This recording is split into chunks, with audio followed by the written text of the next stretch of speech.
contemplating this morning the amazement of the realization that a drop of water can be sharper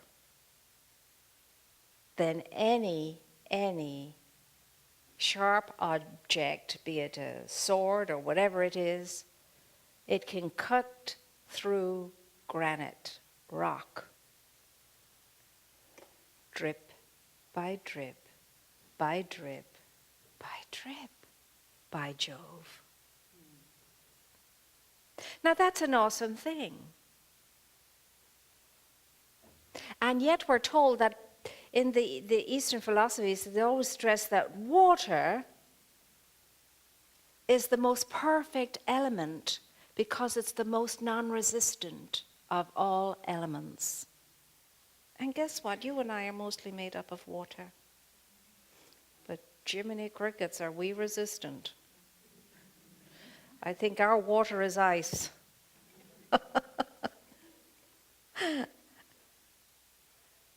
But it's a phenomenal thing. We wonder why our lives are all messed up sometimes. And if they're not all just messed up sometimes, as they will be sometimes, that's just the way of it. It's a game of life. And if you know how to play it, they're just projects, as Florence. No, it's Butterworth that says, call your challenges projects. Well, you see, I'm working on this project at the moment. It sounds better and it feels better than the opposite, what we normally do. Awfulize and terribilize about whatever it is that's going on. If we remember that we are mostly water, and everywhere you have in Scripture water, unless a man be born again of water and the Holy Spirit, he cannot enter into the kingdom of God. What does that mean? Metaphysically, it means unless an individual becomes consciously conscious and understands the law of life and how it works, there's no way we're going to get what the kingdom of heaven is, far less enter into it. So water in Scripture is always an analogy for consciousness. Consciousness. Which is, when you think of, when you bless yourself with water and all of that, you're blessing yourself with consciousness, you know? It's a wake-up call. Get conscious. Splash yourself in the face. Get conscious. Wake up. And how much we have taken water for granted, haven't we, until, you know, things like droughts happen. And then suddenly we realize water is important. It's a beautiful thing. It's a life-giving thing. It's a cleansing thing. It's a healing thing. We need water for so many different things. You know, we brew potions and medicinal things and all kinds of healing things with water. We cook with water. We have to drink a certain amount of water every day to be in optimum health. We bathe ourselves in water. We swim and play in water. We love to feel the rain as water. Now, the analogy would be, you know that water is significant in our lives and that we are mostly water.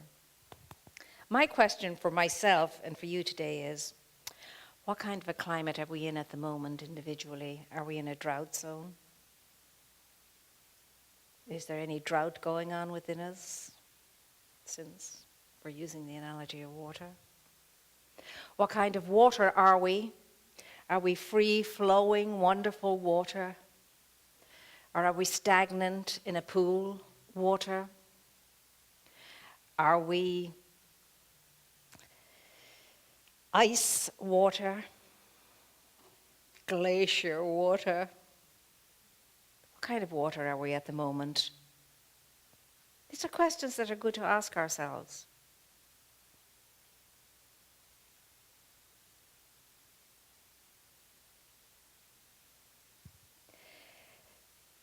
The thing that you are and the thing that I am, we'll never grasp, we'll never know. We're always going to be uncovering more and more and more of it. But the sadness, if there is any sadness, is that we get to know such a little tiny bit of ourselves and each other. We don't know. You know when you say you don't know the half of it? Well, really, you don't know the 95% of it. I mean, if most of us are only using 5% of our brains, God help us, you can imagine that we just probably don't know 95% of ourselves either. And how do we get to know ourselves? Do you think you're worth the time, the effort, and the energy to get to know yourself? Few heads are nodding. Well, okay, you might feel you're worthy, but are you doing it? Is the next question. All my questions are rhetorical. You can answer them in your journals. Do we do that? Do we do that? Do we factor into our day time for ourselves to be with ourselves in our own company, fluffing up the relationship that we have and supporting the relationship that we have with ourselves? Or are we just on that track of activity after activity after activity after activity, and noise and noise and noise, and gadgets and gadgets and gadgets, and that overstimulation that we are faced with in our world today? That, of course, is not a bad thing. It's a beautiful thing. The digital world is a wonderful world, provided you don't get addicted to it and be taken over by it and be controlled by it. I mean, I know myself from dealing with people, hand somebody a book and ask them, and they kind of go, I don't read books. I download or I'm giving you this book and I'm asking you to read this book. Read it, open pages, turn pages. Put a little note in the side, underline a little word or two, and they're kind of going, oh, well, okay. It's like I'm asking them to do something that's going to be very harmful to them.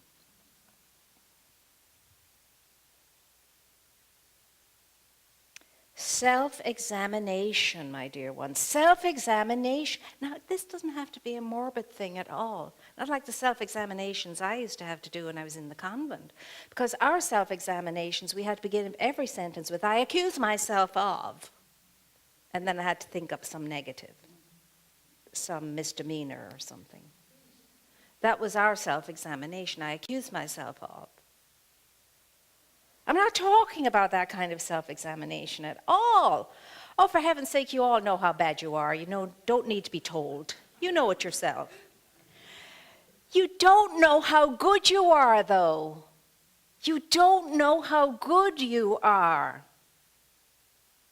And with a relationship with yourself, you'll get to know how good you are.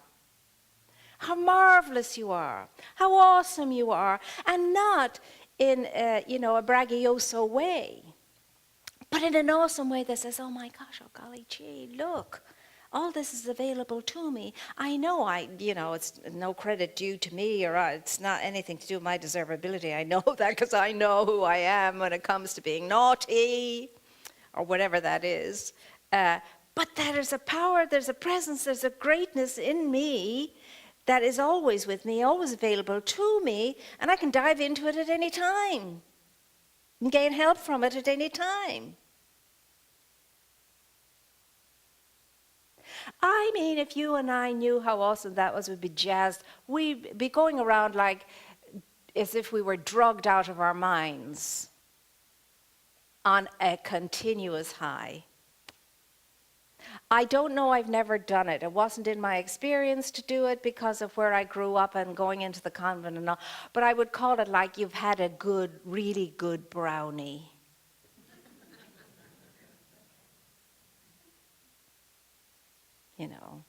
I mean, it was no thanks to me that I never did drugs. I was never exposed to them or smoked marijuana or whatever. I was never exposed to them. And I can remember when I was just out of the convent and in college in London and going into there was an enclosed marketplace, and we were walking through it. And it was all great kinds of stuff from all over the world, Eastern stuff and everything. And I said to my friend, I said, get me out of here. I can't stand the smell of that incense. It's horrible. Well, it wasn't incense.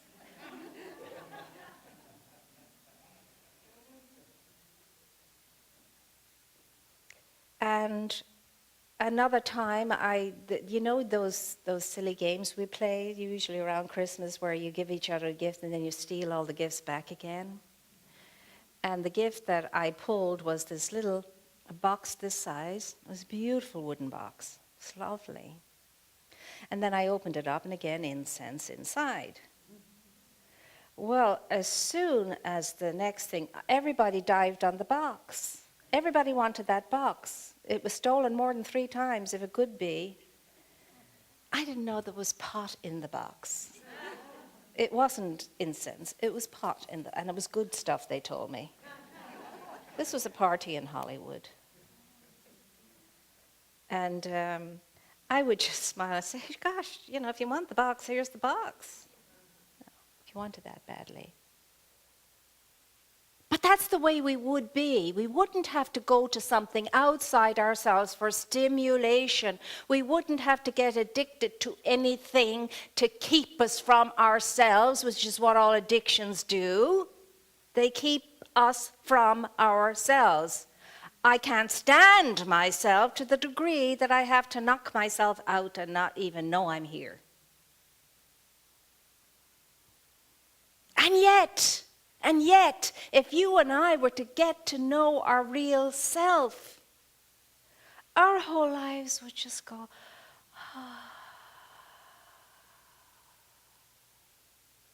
and every day would be the best day of your life, and mine too.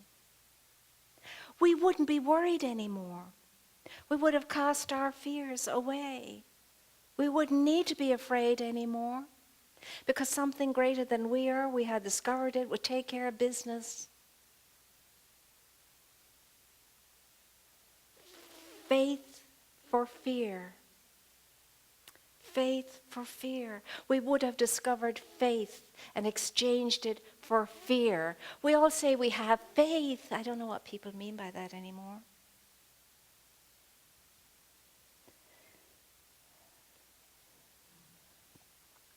And then when you do get a sense of yourself, you don't even need to have faith anymore, because you only need faith when you're in doubt. That's when you pull it up. But when you know, that's all there is. There's no believing, there's no hoping, there's no faith in, there's knowing. And when you know that you know that you know. And that's all there is for you and for me to achieve. Knowing who I am, what I am, whose I am. And then becoming non-resistant to every challenge that crosses our path, and say to it, you are here visiting me because you bring me a gift. And the knower in me and the doer in me will unravel the gift through me. Thank you. But know that you have no power over me. There's only one has power over me. And that one is whole, perfect, and complete. And you relax. And there's no more awfulizing. There's no more terribilizing. There's no more fright. Because you think, oh, that's interesting. Wasn't expecting that. But I know there's a good in it. And it's here to serve me in a way that's going to bring me deeper, deeper, deeper, deeper, deeper into who I am, what I am, and whose I am. Non-resistance. I think you know, because I know, how very hard that is. Because you and I are habituated. It's our greatest addiction. Non-resistance. We resist everything. Slightest thing. Before you know it, before anybody's finished a sentence, no is out of your mouth. No, I don't think so. I think it's because as babies we heard no a lot. You know, because you had to scream no at a kid as he's about to put his hand in the fire or something, you know. So we heard no a lot as small babies. But we're yes people because the universe is always saying yes. Affirming. We are yes people who live no lives. And it doesn't work for us. It just doesn't work for us. So we're called to be affirming, to be strong, to be sovereign, and to stand still and see the salvation of God. That's a powerful line from Scripture. Stand still and see the salvation of God.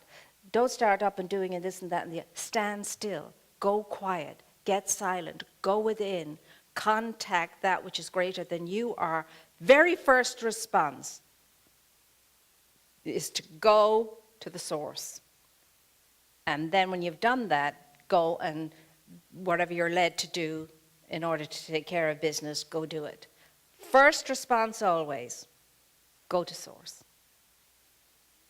Every class we teach to practitioners and to ministers, first thing they learn, no matter what the trouble is, no matter what the misfortune is, no matter what the catastrophe is, no matter what the disaster is, even if it's only for 3 breaths, your first response is go to source and treat. No, God is very real and powerful, present help in this situation, and then do what you have to do. Every time I hear a siren, I'll say, God is a very real and present help in that situation. Help is at hand. That's what I say. Every time I hear a siren.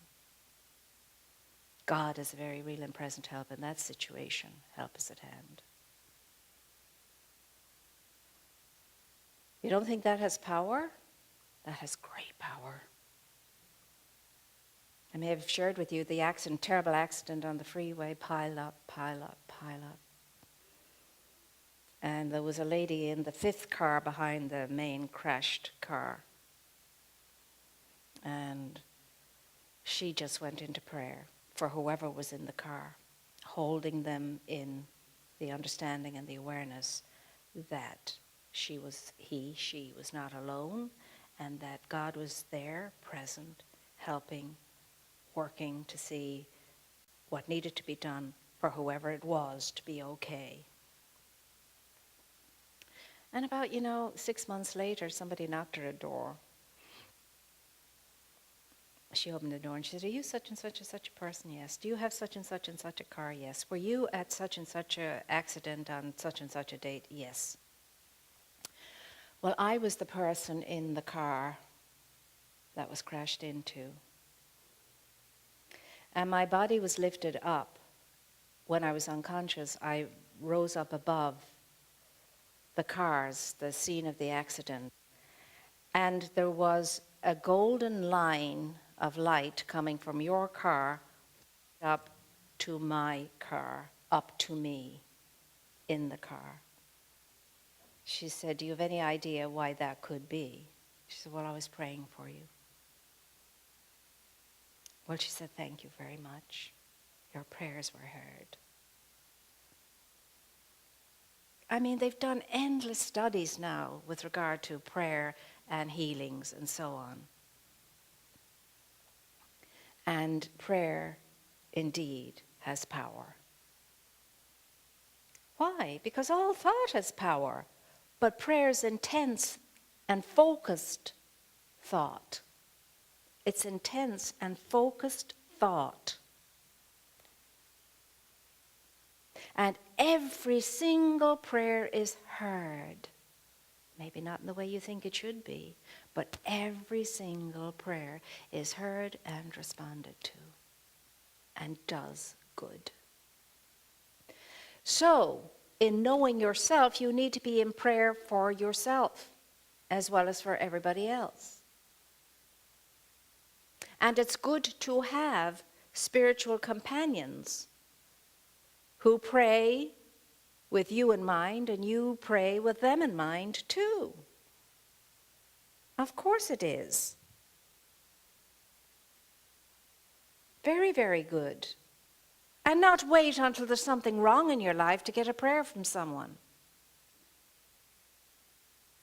But to say to your friends, or pick prayer companions and make the agreement, to pray with each other in mind. Prevention is always better than cure. So you pray to maintain yourself. And your prayer is not what I'm talking about is, if you have some gorgeous, wonderful, beautiful prayers that you've learned that you just love, of course you pray those prayers. But as well as that, the power of prayer in spontaneous prayer is awesome. Because it's you're having to be present. You must be present to spontaneous prayer. Like I can rattle off a lovely prayer and maybe I'll be paying attention to one line and not all of the lines or whatever, because I know it by rote. I know so many by rote, and so beautiful they are too. Now when I do a prayer like that, when I want to be in the conscious awareness of a prayer like that, I make sure I'm present to every word I'm saying.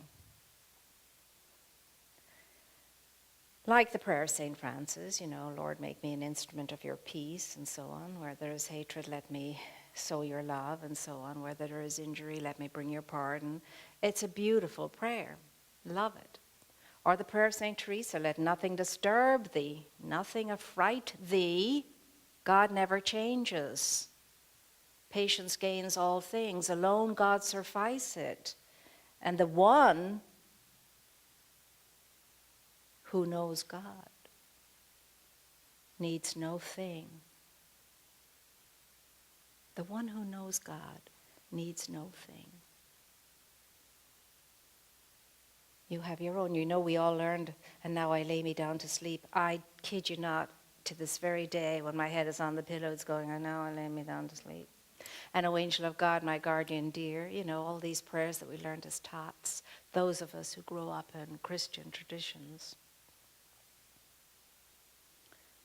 But the prayer of the deep heart is a spontaneous prayer. And sometimes it's a song of praise. Sometimes it's a shout of joy. Sometimes it's a lament from the depths of us. It just depends where we are in our life circumstances. If you go to the Psalms, they were all spontaneous prayers at one time. And an awful lot of them has to do with, I cry out unto you, O Lord, hear my prayer.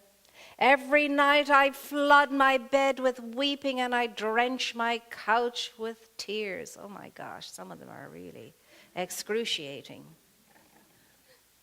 And I just don't want that picture for myself. I don't want to be flooding my bed and couch with tears every night.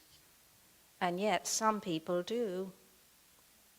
But on the other hand, I love the ones that say, like the deer that yearns for running water, so am I longing for you, my God.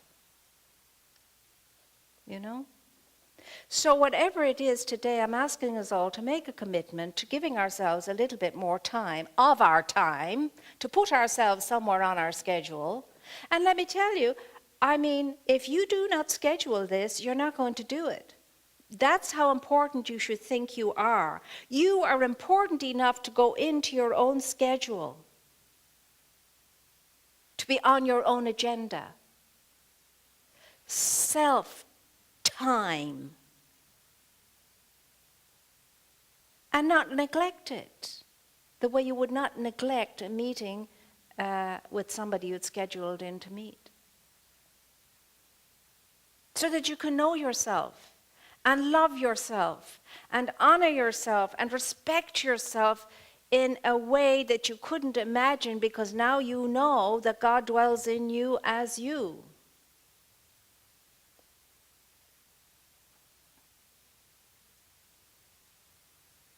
As Meister Eckhart says, let God be God's self by means of you.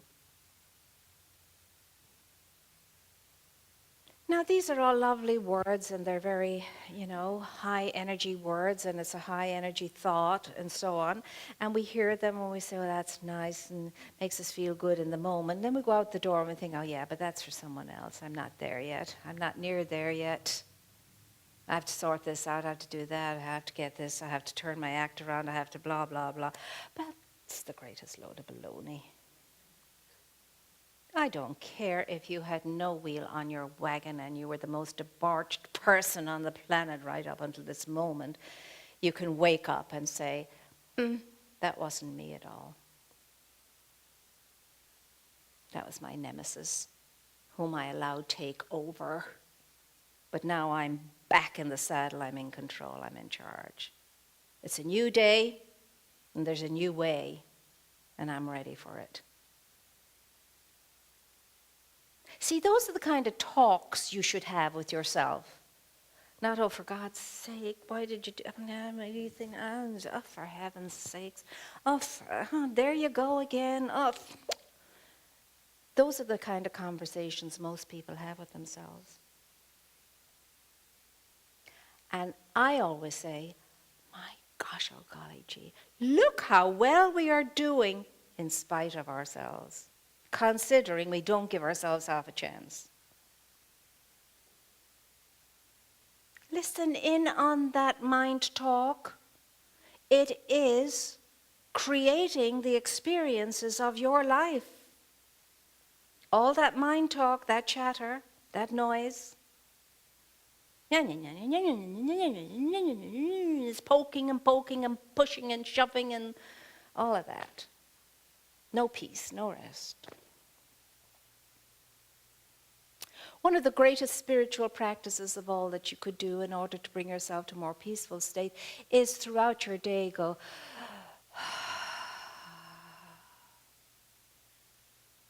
that's one of the greatest spiritual practices you could engage in. A conscious breath. Do it. Again. Again. I feel good. Now, you don't have to haw out loud if you're in company. Just go.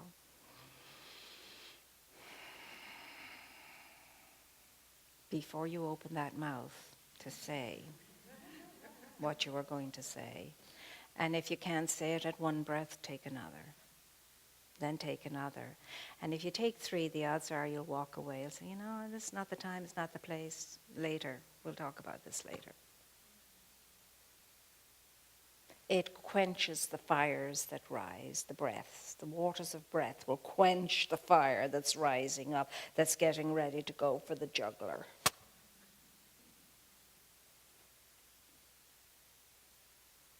And it's because we're so not practiced in self-care. We're so not practiced in self-care. Sad, really. We're caring for every Tom, Dick, Sheila, Mary, Penelope, Fido, and Toto, and Tibbs, and Budgerigar, and so on, and the plants and the flowers and everything else.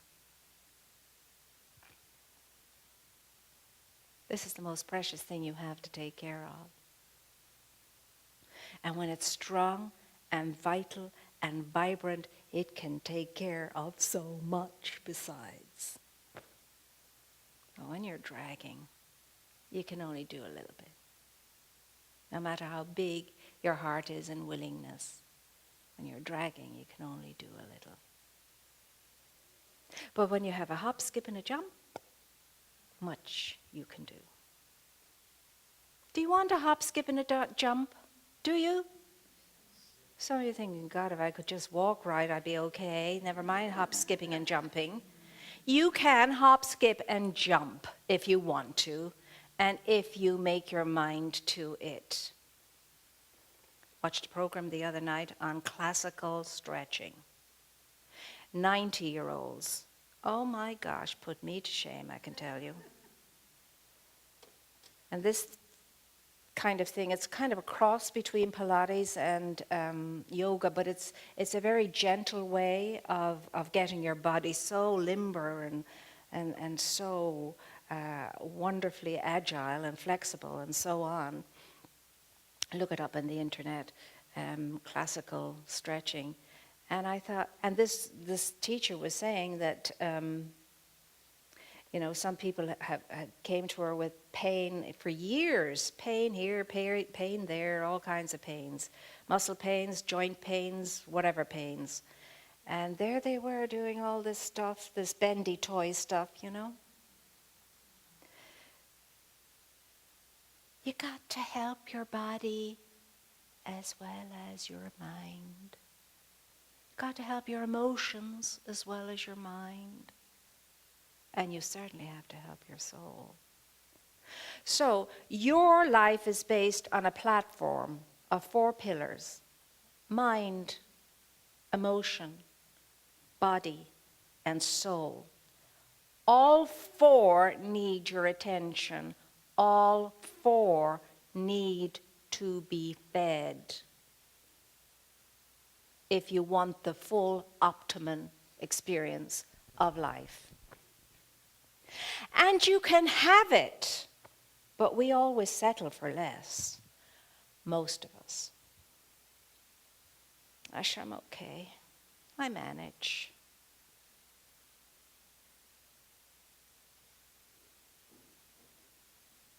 What do you want? Why are you here? What are you looking for? Who are you? Do you even know? Do you want to know? You won't know by looking in a mirror. Anybody who looks in a mirror who is not practiced in self-care will say, oh my God.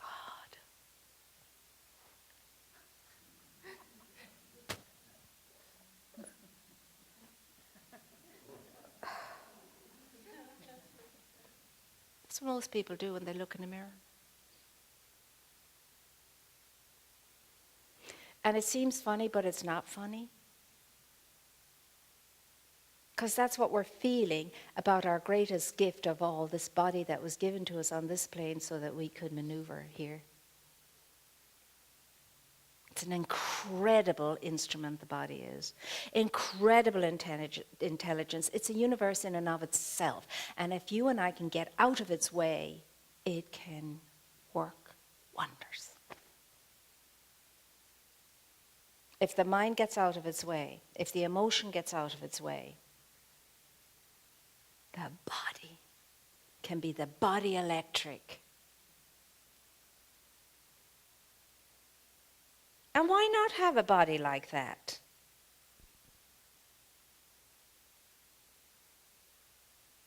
I mean, one of our members for years, he was having great problems with both his hips, and he was a runner and so on. But he has a limp, a slight limp, But he kept himself in great shape, and he went and he had the surgeries for the hips. And he did both at the same time. But he got himself into great shape before ever the surgery happened. And then afterwards, someone remarked to me, how come so-and-so still has the limp? Didn't he have surgery? I said, the surgery didn't fix the limp. That's a characteristic of his. It has nothing to do with incapacitating him in any way. He's not in any way capacitated. he's better than ever he was before, and he's doing all these great things that he ever done before. And he's in great shape. He's in better shape than I am. And he's got years on me. See, we think that cures and healings are supposed to look a certain way. Not necessarily. Not necessarily. So I'm saying today, go home when you have an opportunity. Sit down. Think about yourself.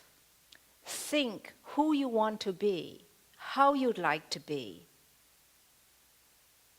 And then make a commitment to yourself, a sacred covenant with yourself, to do what it takes to be that and to become that who. It's the only way you will ever find a peace that lasts, a joy that remains, and develop always a celebratory approach to life and living, no matter what. We are great laughter machines. We really are. But we don't use that machine enough. We are smiling individuals by grace and nature, but we don't smile enough.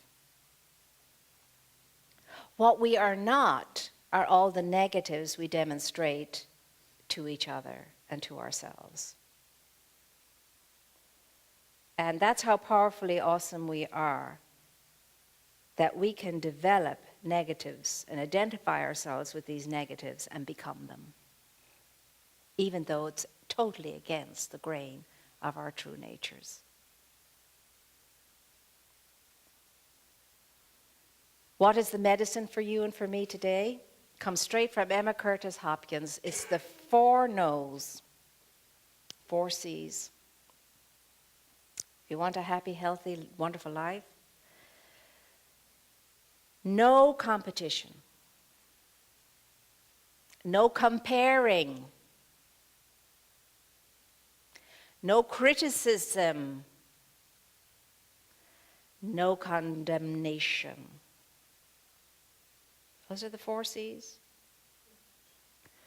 Very hard. And Emma Curtis Hopkins, who's a great metaphysician and a great, highly in-depth, spiritualized lady, would not step down 1 iota from that. It's interesting what different teachers have to present. Dr. Bitzer, for example, whom I started out my Science of Mind life with in Hollywood, his answer to every problem was 2 things. Didn't matter what your story was that you told him. You could spend an hour telling him your story, although he wouldn't let you do that for an hour. At the end of it, he'd say, okay, all right, is there something in your life that you need to forgive? Is there some part of your life that needs forgiveness regarding yourself or anyone else or anything else? It's the first question. If it wasn't that, then it had to be the next question. Have you been tithing to your spiritual home recently? I mean, I laughed when I first heard this. And those were the only 2 things that he would ever say would be your trouble. You're either not tithing or you're in non-forgiveness. And whichever one it is, sort it out and then you'll be fine. Because his thing was, if you do not return unto your spiritual source, the universe will take it out of your hide some way. It'll be car parking tickets, it'll be whatever. But if you don't do it, the universe will take it. So you may as well choose where you want your money to go. And those were the only 2 areas he felt. You see what it's about? The 2 things are about giving. Giving forgiveness and giving of my substance. to others. And of course, the first law of happiness and health and wealth and creativity and well-being is give. Give. You know what karma is, the definition of karma? Very simply, come back. Karma is simply come back. What I sow, I reap. What I give, I get. You have so much untapped within you. There's so much splendor untapped within you, waiting for you, longing for you to start that journey into it. And that is why the poet says, or speaks of, hidden splendor, sleeping splendor. Release the hidden splendor. You'll have to decide what that's going to be for you. And when you do have time with yourself, choose one thing at a time. Just one thing at a time, because then you set yourself up for success. If you think you're going to take care of everything that's not quite right, you've failed already. One thing at a time. Be diligent about it. Be consistent with it. Keep doing it. If you fall down, get up and go again. Fall down, get up and go again until it has become now an established habit in your life.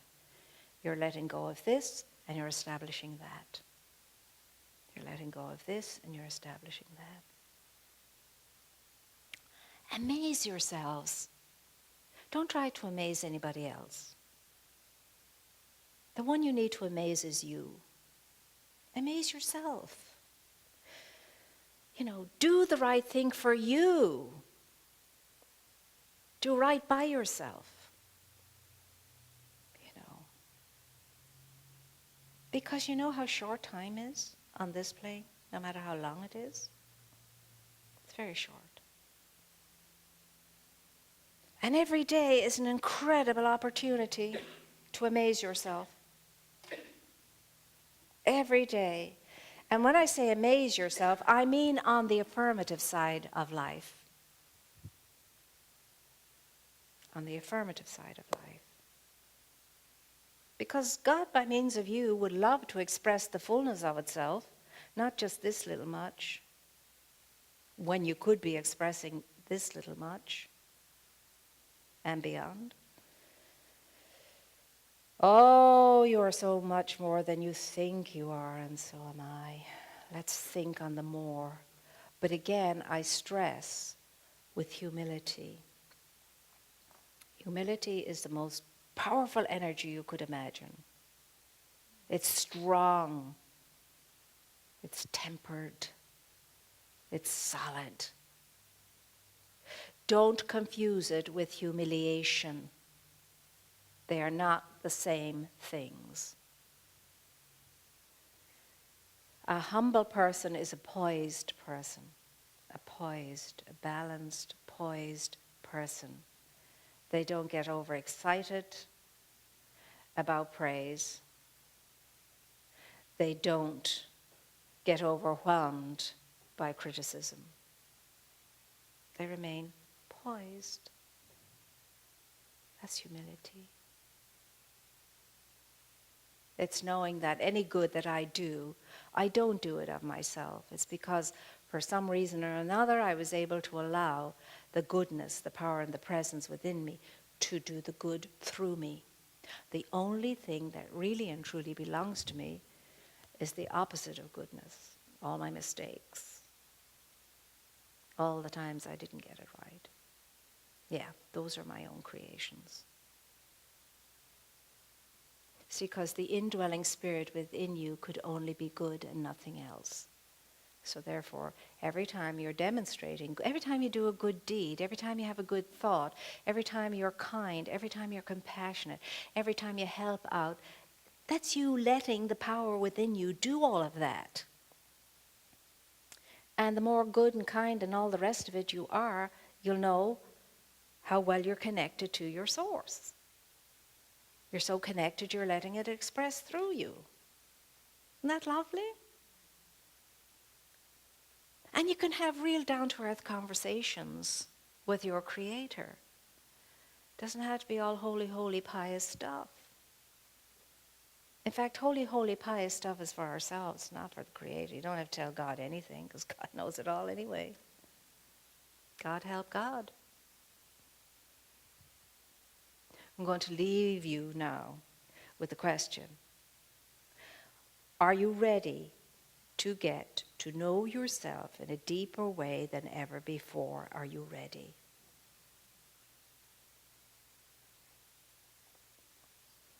For those of you who are, get to it. For those of us who are not yet ready, at least set the intention.